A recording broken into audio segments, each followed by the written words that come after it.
Okay, so for this video we're going to be looking at how I made my Godzilla VR game. I made this over one weekend. I had a bit of experience already with VR from previous projects. I don't want to spoil, so let's load up the main scene here. This game uses 4 Xbox controllers and an Oculus Quest. As you can see here, we got our 4 players here, and we got the VR player right here. Now, this game was actually quite simple to make. Oculus provides a free package that you can use to import a character immediately. So because I had experience with VR before, I decided that first off, I'd actually start with making the plane.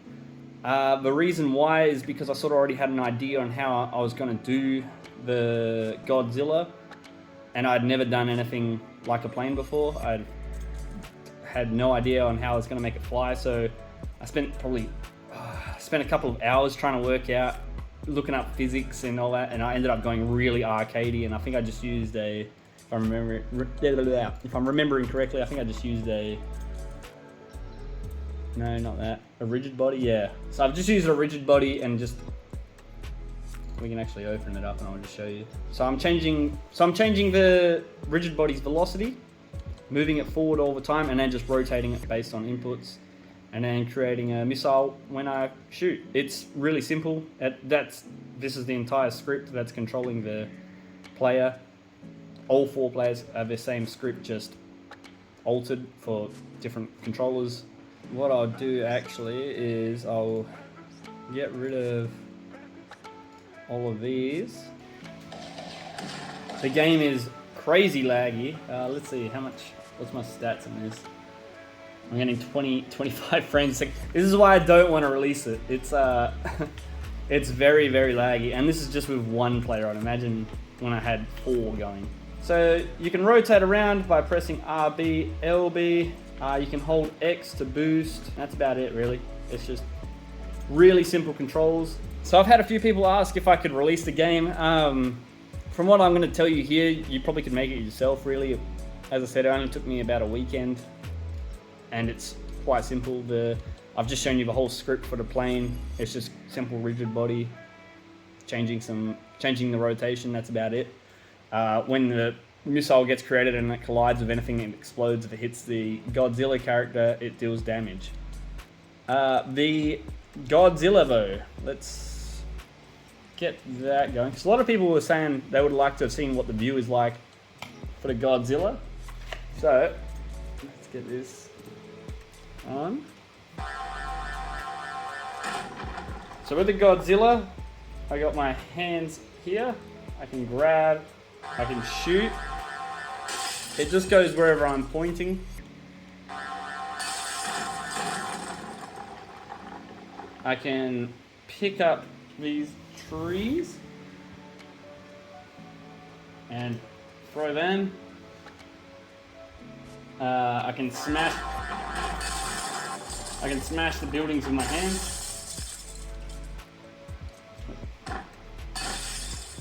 I can fire at these little cars, blow them up.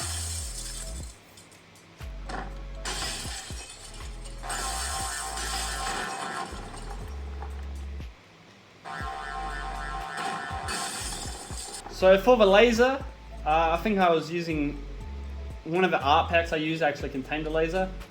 It just uses a ray cast, which draws from my mouth, and then whatever it collides with, it creates the end beam, and then it uses a line renderer to render the actual beam itself, so this.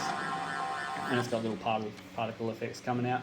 Now to deal damage, I just have on the end blast, I have a box trigger on that, and then it just deals damage to whatever that's hitting. Same as my hands also have invisible boxes around them. Whenever they touch something, it deals damage and creates a little sound effect. So, just like that. Now these being destroyed, if you look really carefully, aren't that flash either. So as I'm shooting with my we'll use my hand actually. As I'm tapping it, you can see it just explodes into a bunch of triangles. It's really simple. The reason why I didn't do it any crazier is, again, it's already laggy as it is. If I was to go even further than that, it would become even laggier. I'm not sure why this, I don't know if it's maybe the scale. It's not using any real-time lights. It's all baked lighting. I don't have any shadows. It's weird that it is lagging this much. As I said, I've done a lot of VR games and I've had no drama, so I don't know if it's just the scale of it. So Oculus actually provides, let's just call it new scene. We'll save that for now, sure, why not? I'll just make a big old plane. So Oculus provides a little, is it player? Yeah, a default player already in. Yeah, so Oculus provides a package which lets you pretty much jump straight in. You can put this OVR player in straight away and you can already move around. You can't see my hands at the moment, but that is also very simple. So what we can do is, so to get hands working is pretty simple. We can just put our custom hand left there and our custom hand right there. Press play and we have our hands. We can grab, we can do fists, we can do whatever we want. That's it really. So overall you just want to chuck this into a scene, get your hands, put a box trigger on your hands, have it so when it hits a block that it deals damage and it explodes, have a laser firing at your mouth, have the little plane flying around. As he's shooting, it's checking to see what it hits and then causing a little explosion. If it hits me, I take damage. When I take enough damage, it's game over. And every time I've destroyed a building, it adds to my score. Simple as that. There's not much to the game. I don't know if it's really worth releasing. As I said, it's really simple. It was meant to be just more of a joke sort of project. If you want to make the project yourself though, just send us a message and I'll try to help you out and show you how you can make it.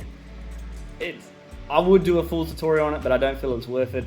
Again, it's just chucking the OVR. It's just chucking Oculus's package in and then doing some pretty simple programming. There's not much to show. It's a pretty small game. It's one map with a bunch of cubes. Actually, I'll quickly show you. These are literally just ladders that I've scaled up and made roads. It's the same little town, just duplicated and rotated around the entire thing. Again, I would spend more time, but it's not something I'm wanting to release. It was meant to just be a joke project to muck around with my friends. It's nothing flash. I wouldn't be too hyped to download this. But I would highly recommend, if you do have a headset of your own and you wanted to get into programming, this is a pretty good project to learn. Loads of tutorials out there. If you don't know how to do your own ray casting, if you don't know how to create objects and stuff, it's all pretty basic stuff. So it would be a really cool project if you wanted to get into it. Anyway, I hope you enjoyed that walkthrough. Not really a whole lot to show. If you do have any more questions though, please leave some comments and I'll answer them. I'll catch you next time.